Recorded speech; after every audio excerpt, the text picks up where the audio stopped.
tempat dari sisi Allah SWT. Dengan membaca surah Al-Fatihah bersama-sama dan berdoa untuk keyakinan.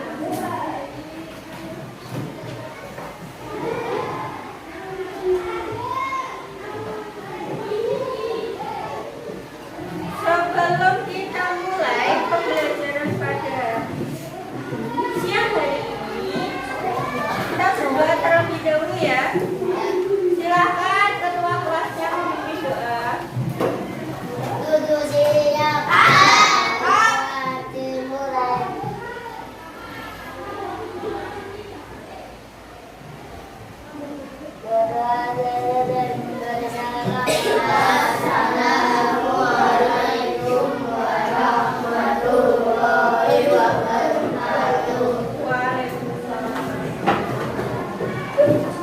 Silakan dikeluarkan bukunya ikhlas.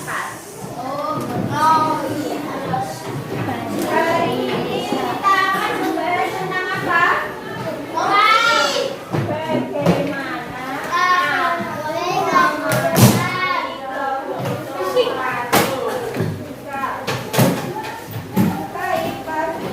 Bagaimana halaman berapa?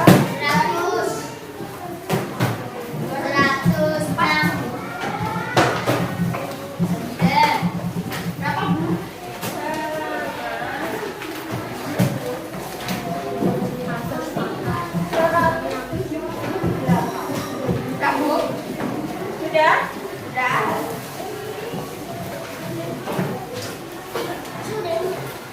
Kali ini kita akan menjawab sebuah permasalahan. Permasalahannya yang pertama, ya. Yang pertama, apa yang dilakukan oleh manusia untuk memenuhi kebutuhan sehari-hari? Belum. Ini pertanyaannya. Ingat-ingat ya. Yang kedua, apa syarat terjadinya penukaran barang kebutuhan? Yang ketiga, sejak kapan uang dijadikan sebagai alat tukar? Yang keempat, apa nilai dan fungsi uang dalam jual beli? Dan yang terakhir adalah apa jenis uang yang digunakan dalam kegiatan jual beli? Sudah ingat dengan pertanyaan ini? Ya, itu aja ya pertanyaannya. Kita lanjutkan. Untuk memahami materi kali ini, silakan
Ada berapa juta rupiah, Ruth? Boleh dong, traktir aku.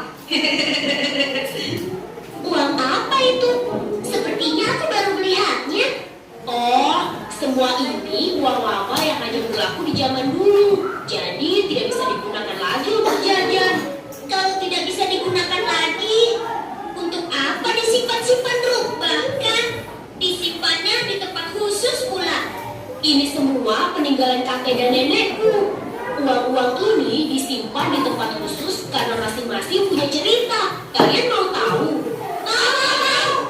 Nah, teman-teman, kalian sudah tahu kan tentang uang? Salah satu fungsi uang adalah sebagai alat tukar. Misalnya, ketika kita ingin membeli sesuatu, kita menukarnya dengan uang, kan? Kalau itu sih, kami sudah tahu. Tapi, di zaman dahulu, apabila orang memerlukan suatu barang, ia harus membuat atau mencarinya sendiri. Belum ada warung atau toko yang menjual berbagai macam barang seperti sekarang ini. Lalu, bagaimana kalau seseorang ingin memiliki suatu barang, tetapi ia tidak dapat membuatnya sendiri? Wah, pertanyaanmu bagus, Ras. Dia akan berupaya mendapatkan sesuatu yang dibutuhkannya itu dengan cara menukar barang miliknya dengan barang milik orang lain yang dia butuhkan. Cara ini disebut barter. Aku kok belum mengerti ya. Makanya, doyan orang seperti aku dong, Dok. Supaya lebih cerdas.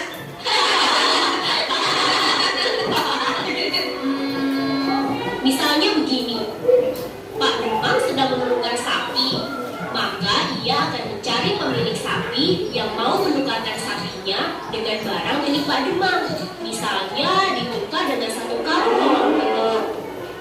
Wah, kalau aku punya sapi, aku tidak mau menukarnya dengan sekarang bawang putih. Kan tidak bisa dimakan. Lebih baik kutukar saja dengan sekarang makanan. Kan kenyang tuh. Kamu kan laki-laki makanan. Oh iya, bagaimana kalau keinginan mereka berbeda? Misalnya, Pak Demang ingin memiliki seekor sapi, tetapi si pemilik sapi menolak karena ia tidak memerlukan bawang putih. Wah, kamu cerdas sekali, Laras. Tadi maksudku juga begitu. Nah, disitulah masalahnya. Karena cara barter tidak selalu bisa memenuhi kebutuhan seseorang, maka akhirnya cara barter ditinggalkan. Kemudian, masyarakat mulai menggunakan alat tukar berupa benda-benda tertentu yang bisa diterima atau dianggap bernilai tinggi. Misalnya, oh, aku mengerti. Misalnya ditukar dengan perhiasan, senjata, atau barang-barang kebutuhan pokok seperti garam dan bahan pokok lainnya. Iya kan, Ruth? Nah, itu betul, Laras. Tetapi bagaimana kalau benda yang hendak ditukarkan nilainya tidak sama? Misalnya, kalung emas ditukar dengan semangkuk bakso. Iya, Ruth. Bagaimana kalau terjadi seperti itu? Ya, tidak akan terjadi pertukaran. Karena itulah kemudian manusia mencari jalan keluarnya. Mereka mulai menggunakan uang logam sebagai alat tukar. Logam yang paling banyak digunakan adalah emas dan perak. Karena selain mempunyai nilai tinggi, logam juga tidak mudah rusak. Tapi, jika seseorang membawa uang logam yang cukup banyak, tentunya jadi sangat rapat dong. Berat. Perlu uang besar dan tenaga pengangkut yang banyak. Aha, aku jadi mengerti. Karena alasan itu kan, manusia kemudian juga mencetak uang kertas. Tepat sekali. Selain karena bobotnya lebih berat, persediaan logam juga terbatas. Maka dibuatlah uang dalam bentuk lain, yaitu uang kertas. Selain lebih ringan, uang kertas juga tipis, sehingga mudah dibawa kemana-mana. Wah, enak juga kalau aku ingin pinjam dulu. Kalau mau makanan yang enak, tinggal saja dari logam atau dari kertas. Tidak begitu, Ron. Pembuatan uang tidak bisa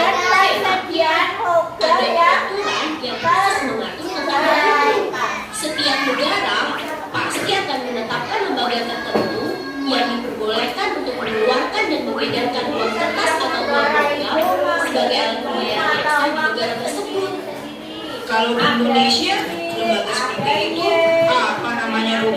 Namanya Bank Indonesia, yang merupakan Bank Sentral Indonesia. Bank Indonesia diperbolehkan mengeluarkan dan mengedarkan uang rupiah sebagai alat tukar yang sah di Indonesia. Bank Indonesia juga berwenang menetapkan macam, harga, dan ciri uang serta bahan yang digunakan. Apakah Bank Indonesia juga yang mencetak uang tersebut? Oh, bukan. Yang mencetak uang adalah perusahaan percetakan uang berdasarkan pesanan Bank Indonesia. Wah, kalau begitu, pamanku bisa dong mendapat pesanan mencetak uang dari Bank Indonesia. Pamanku kan punya percetakan, biasa mencetak buku pelajaran sekolah. Mencetak uang persyaratannya lebih sulit daripada mencetak buku, Rom. Apa maksudnya persyaratannya lebih sulit, Rom? Uang harus dicetak dengan menggunakan bahan khusus serta dengan ciri-ciri khusus. Tujuannya antara lain agar uang tidak mudah dipalsukan. Rom, kamu tadi menyebut bank sentral. Apa sih bank sentral itu? Oh iya, aku juga tadi mau tanya. Bank sentral itu apa sih? Bagaimana kalau cerita tentang bank sentralnya di pantai saja? Setuju!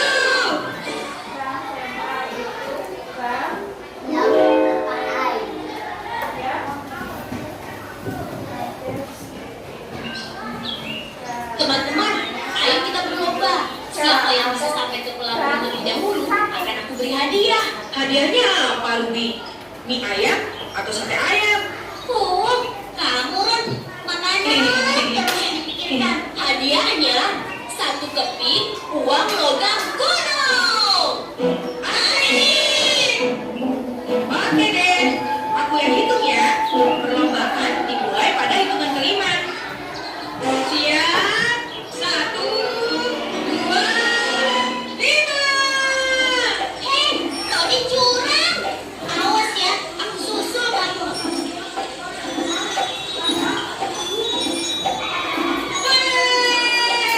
Aku menang, aku menang. Tidak bisa, kamu curang. Pokoknya perlombaan harus diulang. Teman-teman, lihat kapal kapal itu. Dahulu, para pedagang dari Asia Barat berlayar ke Nusantara untuk membeli rempah-rempah dan menjualnya ke pedagang Eropa. Namun, ketika terjadi perang di Eropa, jalur perdagangan di Laut Tengah tertutup. Sehingga para pedagang Eropa kesulitan memperoleh rempah-rempah. Akhirnya, mereka berusaha berlayar sendiri langsung ke tempat penghasil rempah-rempah. Pada abad ke-16, melalui perjalanan laut yang cukup lama, bangsa Eropa akhirnya menemukan kepulauan Nusantara yang kaya sekali akan rempah-rempah. Bangsa Belanda juga tidak ketinggalan datang ke Nusantara. Di mana? Ruby, Nusantara itu negara mana? Wah, kamu ini kurang informasi, Ron. Nusantara itu ya Indonesia. Jangan marah begitu dong, Laras. Coba Ruby sejak tadi bilang Indonesia. Aku kan mengerti kenapa pakai istilah Nusantara. Istilah Nusantara telah ada sejak zaman Kerajaan Majapahit. Wilayah Nusantara mencakup daerah-daerah yang sekarang merupakan negara kesatuan Republik Indonesia. Zaman dahulu kan belum ada negara Indonesia. Nah, begitu dong. Kalau dijelaskan seperti itu, aku kan cepat mengerti. Oh, jadi karena ingin menguasai rempah-rempah kita, Belanda kemudian menjajah Nusantara ya? Benar sekali. Kemudian, kegiatan perdagangan semakin ramai, sehingga dibutuhkanlah bank untuk memudahkan para pedagang dalam bertransaksi. Oleh karenanya, pada tahun 1828, atas perintah Raja Belanda Willem I, pemerintah Belanda di Nusantara mendirikan De Javase Bank yang ditetapkan sebagai bank sirkulasi. Ruby, apa sih artinya bank sirkulasi? Artinya, bank yang tugasnya mengeluarkan dan mengedarkan uang. Tetapi, waktu itu De Javase Bank juga menerima simpanan dari masyarakat dan memberikan pinjaman. Ketika Jepang datang berebut wilayah Nusantara dari tangan Belanda pada tahun 1942, De Javase Bank ditutup oleh pemerintah militer Jepang. Pada Pada tahun 1945, Jepang menyerah pada tentara sekutu setelah kota Hiroshima dan Nagasaki dibuang oleh tentara sekutu. Indonesia segera memproklamasikan kemerdekaannya. Bro, apakah setelah merdeka, pemerintah Indonesia mendirikan bank sirkulasi sendiri? Iya, benar Lara. Pemerintah segera membentuk Yayasan Pusat Bank Indonesia pada tahun 1945 yang pada tahun 1946 diubah menjadi Bank Negara Indonesia atau BNI. BNI diharapkan dapat berfungsi sebagai bank sirkulasi. Tetapi pada kenyataannya BNI tidak pernah beroperasi sebagai bank sirkulasi. Kenapa, Rom? Kok bisa begitu? Setelah Indonesia merdeka, tentara sekutu datang untuk menunjuki tentara Jepang dan membebaskan tawanan perang. Akan tetapi, kedatangan mereka disusupi oleh tentara Belanda yang disebut Nika, yang langsung menguasai beberapa wilayah Indonesia. Wilayah Indonesia kemudian terpecah menjadi dua. Di daerah yang dikuasai Nika, Daya Fasebang dibuka kembali dan berfungsi sebagai bank sirkulasi. Sementara di daerah Republik Indonesia juga ada bank sirkulasi, yaitu BNI. Namun, karena perang terus berlangsung antara Indonesia dan tentara Nika, BNI tidak dapat menjalankan fungsinya sebagai bank sirkulasi bagi Republik Indonesia. Lalu, bagaimana nasib BNI selanjutnya, Rom? Pemerintah kita dan pemerintah Belanda lalu mengadakan konferensi meja bundar pada tahun 1949 untuk menghentikan perang. Belanda akhirnya mengakui kedaulatan Negara Kesatuan Republik Indonesia, tetapi tidak mengakui BNI sebagai bank sirkulasi. Fungsi bank sirkulasi tetap diteruskan oleh Daya Fasebang dan BNI ditetapkan sebagai bank pembangunan. Kalau saja sekarang masih ada penjajah Belanda, pasti sudah aku lawan mereka.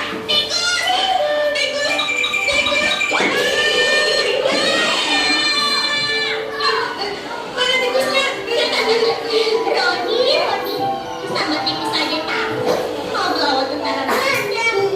Nah, teman-teman, keputusan konferensi meja bundar itu justru membuat semangat nasional bangsa Indonesia semakin menggebu-gebu. Tahun 1951, Daya Fasebang dinasionalisasi oleh pemerintah Indonesia. Nasionalisasi? Maksudnya, melalui suatu proses, Daya Fasebang akhirnya menjadi milik pemerintah Indonesia. Lalu, Daya Fasebang sekarang masih ada tidak?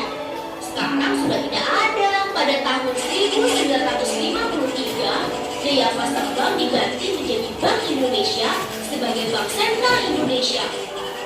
Nah, sebagai bentuk kecintaanku kepada Indonesia, sekarang aku mau menabung di Bank Indonesia. Oh, tidak bisa dong. Bank Indonesia sebagai bank sentral tidak menerima simpanan dari masyarakat dan tidak memberikan pinjaman kepada masyarakat. Kita bisa menabung di bank-bank umum atau di bank yang didirikan rakyat. Jadi, tugas Bank Indonesia apa dong? Bank Indonesia punya beberapa tugas. Salah satunya membuat peraturan yang harus ditaati oleh bank-bank tersebut dan sekaligus mengawasi kegiatan mereka. Nah, teman-teman, demikianlah sejarah tentang Bank Sentral Indonesia. Kita dapat mengikuti cerita tentang Bank Sentral serta kegiatan perbankan di film-film lainnya yang ada di Museum Bank Indonesia. Ayo teman-teman, kita lanjutkan jalan-jalan kita. Tunggu dulu. Lomba tadi kan aku yang menang. Mana hadiah koin kunonya? Enak saja, tadi kan aku curang. Iya, sebenarnya kalau kamu jujur, aku yang menang. Ya sudah. Kalau begitu kita berlomba lagi, tapi yang sportif ya. Setuju.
akan dihidupkan bawang putih dengan sapi.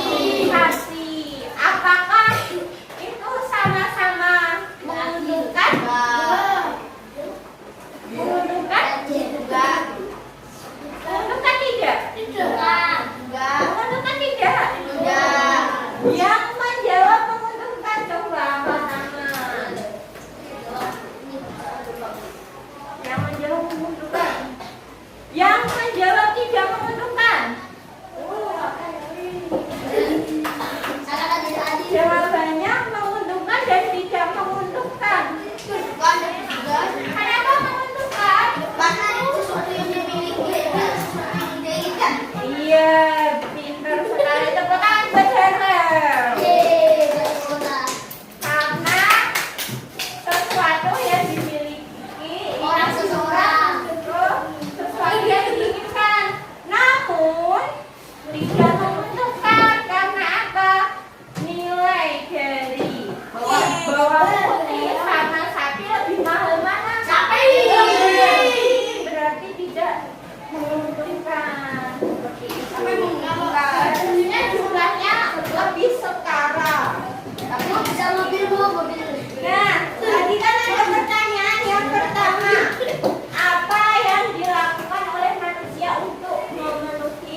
rendah loh ya. Padi. Singkong. Jambu. Singkong. Ya singkong. Jahe. Kangkung, mangga. Mangga. Pisang. Apa? Kemudian kalau dilihat ke tangan Teh, kopi. kopi. Susu.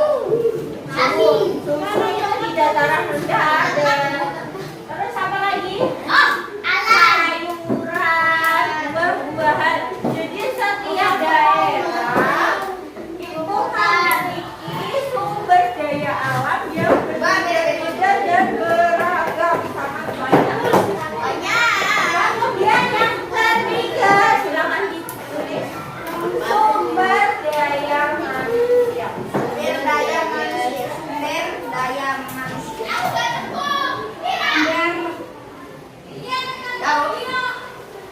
manusia.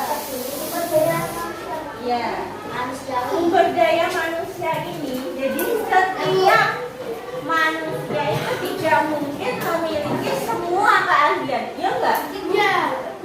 Misalnya, Darlan itu jago dalam olahraga. Namun Angel itu jago dalam menjahit. Kan bisa dilatih.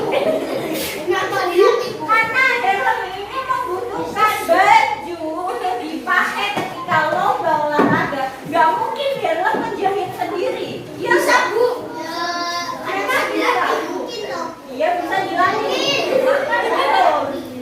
Maka helm ini karena memiliki teman Angel yang sangat jago. Maka ia pesan ke Angel.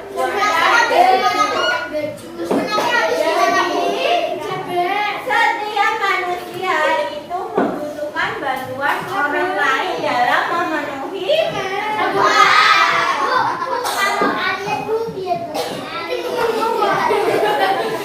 sampai sini paham? Jadi faktor keterbatasan kebutuhan ada 3. Yang pertama apa? Ya, sumber daya alam, sumber daya manusia. Oke, kita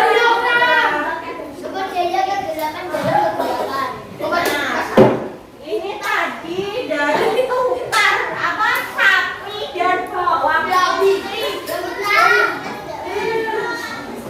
Sapi dan bawang putih kelebihan dari sistem barter sendiri yang pertama apa? Mudah, karena harus menentukan barang dengan barang sesuainya. Mendapat barang bernilai banyak barang yang nilai ditukar. Wong bawang putih ditukar sama sapi. Kan di atas barang yang ditukar. Adanya keinginan yang sama karena sama-sama membutuhkan. Jadi ada iya, ada ketergantungan. Barang dapat ditukar berdasarkan kesepakatan. Misalnya Herman pengen 2 apel. Java punya 2 apel. Java pengen 2 pepaya. Herman punya pepaya, maka kelemahan dari sistem barter apa? Yang pertama sulit mendapatkan orang yang bergerak dengan barang yang dibutuhkan. Jadi kamu bawang putih, tapi tidak semua orang rugi bukan bawang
dengan jasa kita atau barang apapun. Kemudian uang sebagai penunjuk harga, uang sebagai alat pembayaran hutang, uang sebagai penunjuk kekayaan. Apa sih maksudnya uang sebagai alat pembayaran? Ada yang bisa mencontohkan? Apa bu? Uang sebagai alat pembayaran maksudnya apa? Penukaran. Oh, penukaran misalnya Naufal? Tukar 5.000 sampai 1.000. Misalnya Naufal sedang pergi ke kantin. Mau ngapain?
yang sobek. Berbeda dengan berdasarkan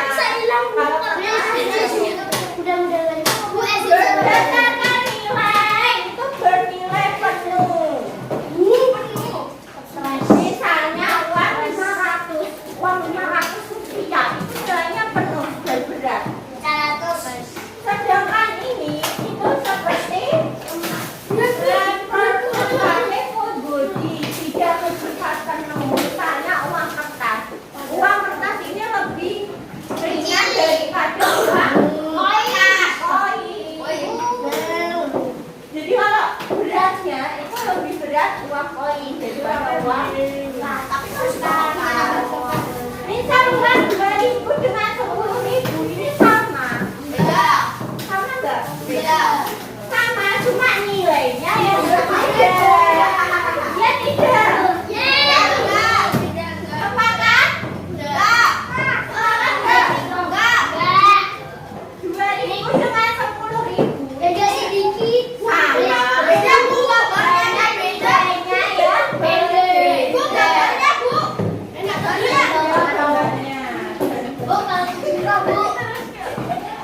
Warnanya juga punya. Selanjutnya uang kartal. Apa itu uang kartal? Apa itu uang kartal?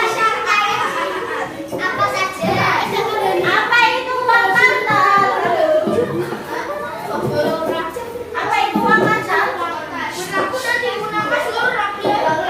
Apa itu uang kartal, Angel?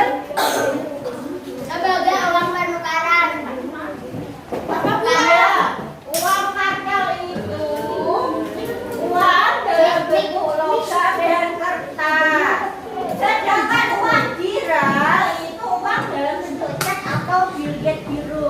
Jadi itu bentuknya seperti kertas kwitansi yang ditandatangani oleh seorang pemilik perusahaan. Yang uangnya sangat-sangat berlimpah. Jadi kalau kalian dikasih cek itu, kalian setorkan ke bank. Permisi, Pak, saya mau menukar uang.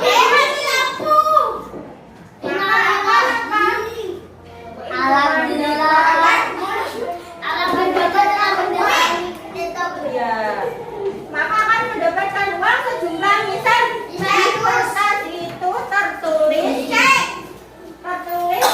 Ya cek atau bill tertulis 200 juta. Maka kertas satu lembar itu kamu tukar ke bank, maka kamu bisa mendapatkan uang 200. Sampai sini paham?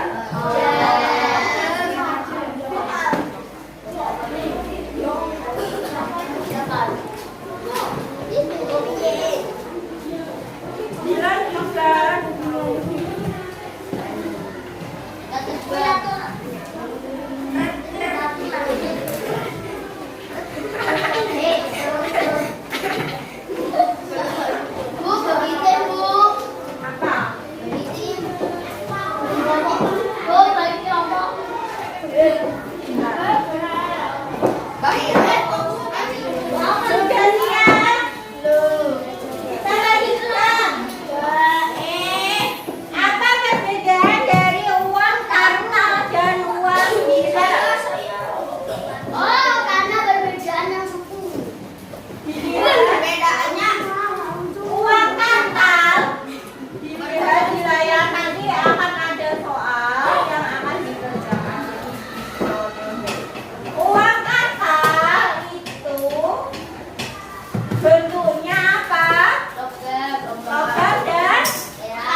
dan lembaga yang mengeluarkannya. Nah, berdasarkan kawasan, uang lokal itu hanya berlaku di suatu negara tertentu. Misalnya ini hanya berlaku di mana? Di Indonesia. Kalau uang ringgit berlaku di mana? Itu ya. Kalau uang peso, India, di Filipina. Kalau uang regional itu di suatu kawasan yang luas. Dan ada uang lokal, misalnya di benua Eropa, seperti itu uangnya sama, mata uangnya itu namanya euro. Kemudian uang internasional.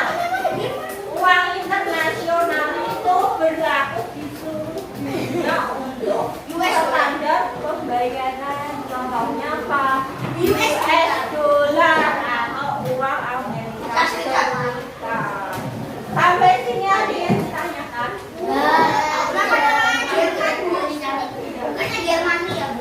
Nah, syarat uang yang pertama itu diterima secara umum. Ada jaminan, dijamin pemerintah kalau uang ini berlaku. Kalau uang palsu itu ada aturannya. Makanya harus stabil, mudah disimpan. Mudah disimpan enggak? Mudah dibawa. Tidak mudah harus takut jadi. Belum.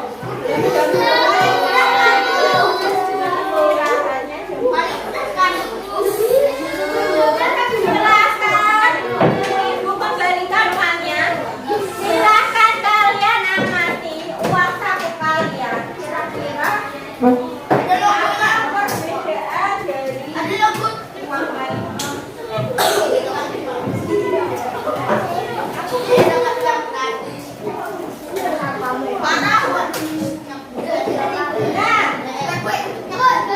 Ciri dari uang asli sendiri itu apa? Coba kalian matanya ditutup sambil pegang uang kalian.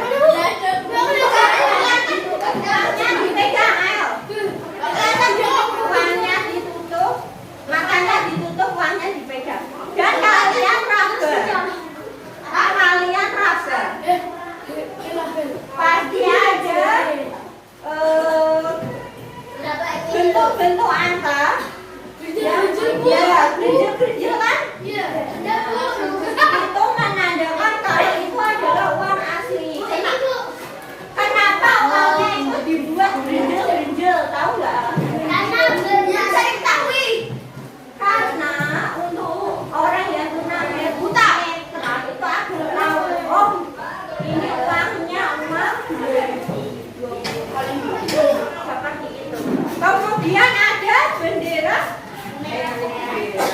Ada ini lambang Garudanya, berarti ini adalah uang Indonesia. Coba kalian, ini kan ada muka orangnya, tahu nggak? Ada pahlawannya enggak? Ada orangnya kan? Berarti ini adalah uang asli, bisa diraba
Dadah.